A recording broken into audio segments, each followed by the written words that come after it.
इतना अच्छा बहू का बर्थडे, दिल को छू लेने वाली कहानी। सीमा बहू ने आंखें खोली और बड़ी फुर्ती से उठी। बाप रे, 8 बज गए, यह कैसे हो सकता है? मैं पिछले कई सालों से इतनी देर तक नहीं सोई हूँ, फिर आज यह कैसे हो गया? आज नैना बेटी की तो स्कूल छूट गई। रोहित को अब ऑफिस के लिए देर हो जाएगी। फालतू में अब उनकी बातें सुननी पड़ेंगी।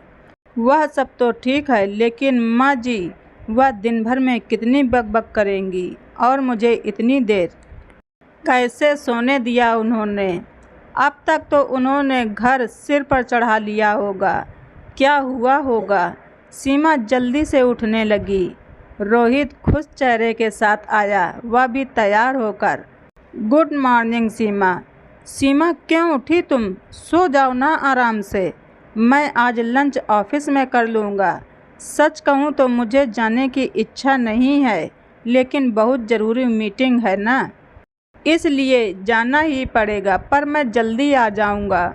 शाम को बाहर जाएंगे घूमने। बाय। सीमा को बिना कुछ कहे रोहित ने उसे गले से लगा लिया और उसके माथे को चूम कर चला गया। सीमा झट से उठकर आई।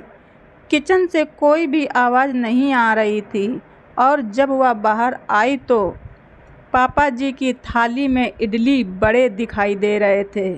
सांभर से बहुत अच्छी महक आ रही थी, लेकिन वह पैकेट से सांभर नहीं निकाल पा रहे थे।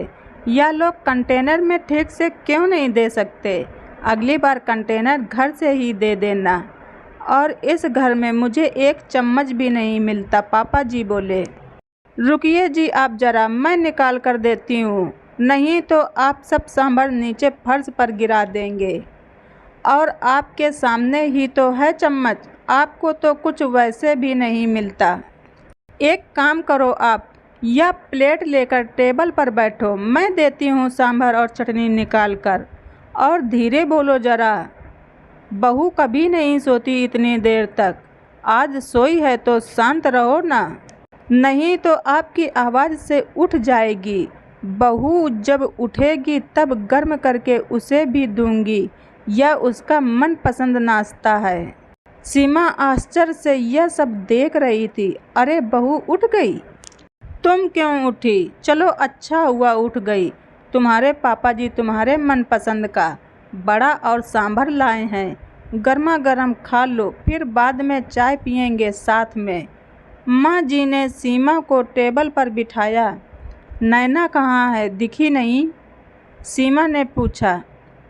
अरे बहू, मैं उसे स्कूल बस में बैठा कर आ गई। होशियार हो गई है अब अपनी नैना, जल्दी जल्दी करती है सब अपने काम, परेशान नहीं करती है वह अब। हाँ, बैग बहुत भारी है उसका। मास्टर लोग यह नहीं समझते कि बच्चे पर इतना बोझ नहीं डालते हैं। मुझसे क्या बोली वह पता है? बोली, दादाजी मैं बिग गर्ल हो गई हूँ और गुड गर्ल भी। अब मैं आ जाऊँगी अकेली घर पर, आप मत आइए मुझे लेने के लिए। दादाजी पोती की प्रशंसा में मग्न थे।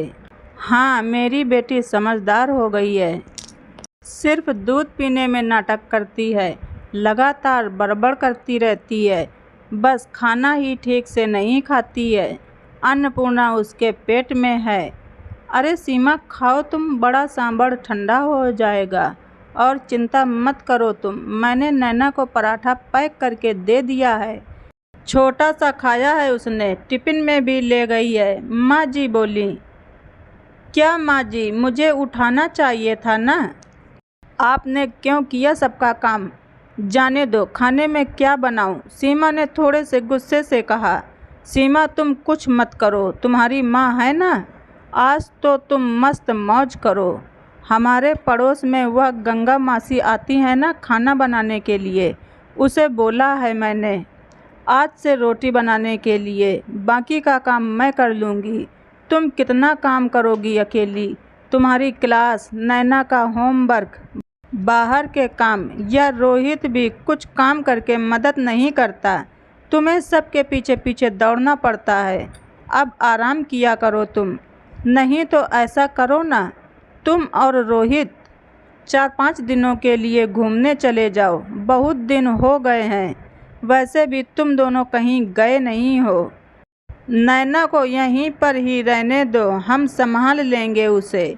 तुमको भी एक दूसरे के साथ वक्त बिताने की ज़रूरत है, माँ जी बोली। नाश्ते के बाद माँ जी ने चाय बनाई और तीनों ने बातें की और चाय पी। सीमा का दिन अच्छा गया। माँ जी के सहेलियों के साथ मस्ती की। कल उसका खास दिन था, लेकिन आज उसका जन्मदिन उसकी सहेलियों ने मनाया। उस वजह से वह कुछ ज़्यादा खुश थी। रोहित जल्दी घर आऊँगा ऐसा बोला था, पर आया ही नहीं। दोस्त की आज पार्टी थी तो वह घर देर से आने वाला था। माँ जी और पापा जी भी सो गए। नैना को लेकर सीमा भी सो गई। कुछ समय बाद सीमा को बहुत आवाज़ सुनाई देने लगी। वह अचानक उठ गई। नैना उसके बाजू में नहीं थी। वह डर गई और हॉल में आई। हर तरफ अंधेरा था और अचानक रोशनी आ गई। हैप्पी बर्थडे टू यू, अचानक जोर से बोले माँ जी, पापा जी। रोहित सब हंसकर उसे विश कर रहे थे। नैना ने दादी की मदद से सुंदर सा केक बनाया था। सीमा ने केक काटा और सब लोगों को खिलाया। सभी ने खुशी मनाई और सो गए। फिर बाद में सुबह सीमा उठकर देखती है तो पास में सुंदर सा ग्रीटिंग कार्ड था। उसकी बेटी नैना ने खुद छोटे छोटे हाथों से बनाया था। वह कार्ड देखकर सीमा बहुत खुश हुई। उतने में एक बड़ा सा टेडी बियर चलते हुए उसके पास आया। सरप्राइज़ मम्मा, यह मैंने तुम्हारे लिए स्पेशल लिया है, मेरे पिगी बैंक में से सेविंग करके। सीमा को गले लगाकर उसकी लाडली बेटी बोली। सीमा की आंखों से खुशी के आंसू छलक पड़े। अब रोहित की बारी थी। उसने सीमा से कहा कि वह अपनी आंखें बंद कर ले और उसके लिए लाया हुआ खूबसूरत हीरो का हार उसके गले में डाल दिया और उसे आईने के सामने खड़ा कर दिया। वह अब सच में वह हार कितना खूबसूरत लग रहा है। सुंदर लग रही हो मेरी रानी, लगता है जैसे यह तुम्हारे लिए ही बना है। रोहित ने खुशी से सीमा को गले लगा लिया। तभी सीमा कुछ कहने वाली ही थी कि माँ जी, सबसे अच्छी बहू रानी के लिए, मतलब हमारी बेटी के लिए है। माँ जी, पापा जी ने कश्मीर का टिकट सीमा के हाथों में रखा और सीमा उनके पैरों पर आशीर्वाद लेने के लिए झुकी, लेकिन माँ जी ने उसे गले लगा लिया। पापा जी ने सर पर हाथ रखकर आशीर्वाद दिया। यह क्या माँ जी, पापा जी, इतना बड़ा सरप्राइज! वास्तव में इसकी कोई ज़रूरत नहीं थी और हम दोनों ही क्यों जाएं? सीमा ने उत्साह से कहा। नहीं नहीं, हम बूढ़े लोग क्या करेंगे वहाँ। वैसे भी तुम दोनों को इसकी ज़्यादा ज़रूरत है और हम नैना का भी अच्छे से ख्याल रखेंगे ताकि तुम दोनों फुल एंजॉय कर सको। वह सेकेंड हनीमून क्या बोलते हैं ना वो। तुम आ जाओगे तो हम चले जाएंगे। पापा जी ने धीरे से रोहित को आंख मारी। सीमा और रोहित दोनों शर्मा गए। चलो पैकिंग करो, तुमको कल सुबह निकलना है। और आज सीमा का दिन आनंद में गया। शाम को सीमा की आरती करके माँ जी, पापा जी ने उसे ढेर सारा आशीर्वाद दिया। सीमा इस प्यार से पूरी तरह खुश थी। पूरी तैयारी हो गई थी। कल सुबह जल्दी जाना है, इसलिए बैग भर के रोहित सीमा तैयार थे। कश्मीर के सपने देखकर सीमा को कब नींद आ गई वह उसे समझ में नहीं आया। दोनों कश्मीर पहुंच गए जैसे स्वर्ग ही हो। सब कुछ कितना खूबसूरत था। रोहित सीमा सब भूलकर एक दूसरे में खो गए थे। यह हंसी वादियाँ, ये खुला आसमां। रोहित गाना गा रहा था और सीमा जैसे नई नवेली दुल्हन की तरह शर्मा रही थी। एक दूसरे के ऊपर बर्फ़ के गोले फेंककर छोटे बच्चों के जैसे दोनों मस्ती कर रहे थे। दोनों आज आइस स्केटिंग के लिए आए थे। बर्फ़ में ठीक से खड़े होने में असमर्थ सीमा एक दूसरे को ठीक करने के दौरान अपना संतुलन खो बैठी और वह ज़ोर से गिर गई। आंखें खोलकर देखती है तो क्या, उसके बेड के ऊपर से वह गिर गई थी। बाजू में रोहित सोया हुआ था, मतलब वह सपना देख रही थी। इतने में बेल बजी, दूध वाला आया होगा। वह बाहर आए उतने में उसकी सास उससे बोली, अरे सीमा, हर रोज कैसे देर से उठती हो तुम? 20 मिनट देर हो गई आज तुम्हें, जल्दी करो। अब चाय बनाओ और नाश्ते में कुछ अच्छा नमकीन बनाओ, और मेरी सहेली आने वाली है, आज कुछ अच्छा खाना बनाओ उनके लिए। और हाँ, घर पर ही रहना आज, कहीं बाहर मत जाना। माँ जी की रोज़ की कटकट चालू हो गई और सीमा सचमुच सपने से हकीकत में आ गई। हमेशा की तरह हर कोई उसका जन्मदिन भूल गया था।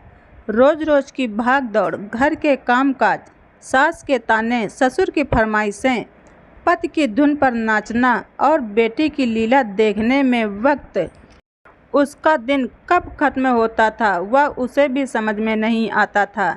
जिंदगी खराब लगने लगी थी, लेकिन कल उसने बहुत अच्छा दिन जिया। लेकिन इस एक रात के मीठे सपने में उसने इतने खुशनुमा पल जी लिए थे जो उसके लिए क्या कम थे। मन में उस कश्मीर का सपना साकार होने की प्रतीक्षा में वह काम करने लगी। दोस्तों, आप लोगों को मेरी कहानी कैसी लगी कमेंट करके ज़रूर बताएं। प्लीज़ लाइक करना ना भूलें। धन्यवाद। रिचा वॉइस।